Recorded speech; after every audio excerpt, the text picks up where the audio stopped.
Cairan limbah berwarna putih cemari aliran Sungai Tukat Mati yang ada di wilayah Kuta dan belum diketahui pasti asal limbah tersebut. Namun, Dinas Lingkungan Hidup sudah melakukan uji sampel dari cairan limbah tersebut. Sudah hampir sekitar 1,5 tahun, cairan berwarna putih ini muncul dari gorong-gorong drainase di areal Tukat Mati, Jalan Gelora Samudra Kuta. Namun, belum diketahui dari mana sumber limbah ini. Komponen masyarakat Kuta sudah melaporkan pencemaran ini ke Dinas Lingkungan Hidup di Kabupaten Badung, namun sampai saat ini masih belum juga tertangani. Ketua Lembaga Pemberdayaan Kuta, Made Agung, mengungkapkan sudah sering menerima keluhan baik dari masyarakat maupun wisatawan.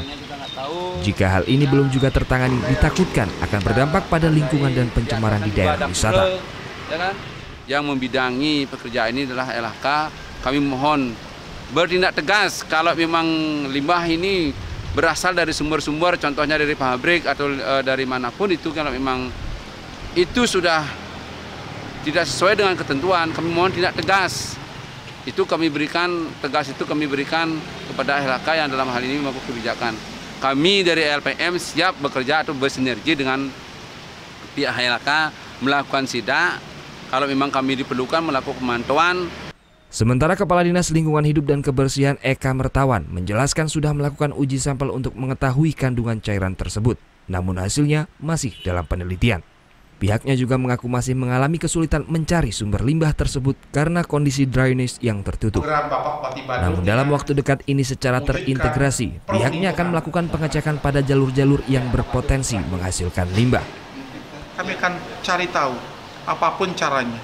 Kami akan cari tahu dan tentu kami berharap masyarakat sabar, tetap dipantau, dan mudah-mudahan masyarakat juga membantu kami untuk bisa mencarikan penyebab limbah tersebut. Kalau hanya mengandalkan kami saja kan tidak mungkin. Pemerintah akan menindak tegas pihak-pihak yang melanggar Undang-Undang Pengelolaan Lingkungan Hidup. Hingga saat ini Dinas Lingkungan Hidup dan Kebersihan Kabupaten Badung sudah mencatat adanya 150 akomodasi pariwisata yang melanggar Undang-Undang Pengelolaan Lingkungan berupa pembuangan limbah ke sungai. Dan selanjutnya akan diproses lebih lanjut. Surya Sanjaya melaporkan untuk NET. Thank you.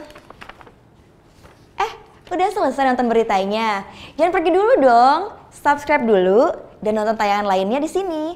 Subscribe, nonton lagi. Subscribe, nonton lagi. Kak.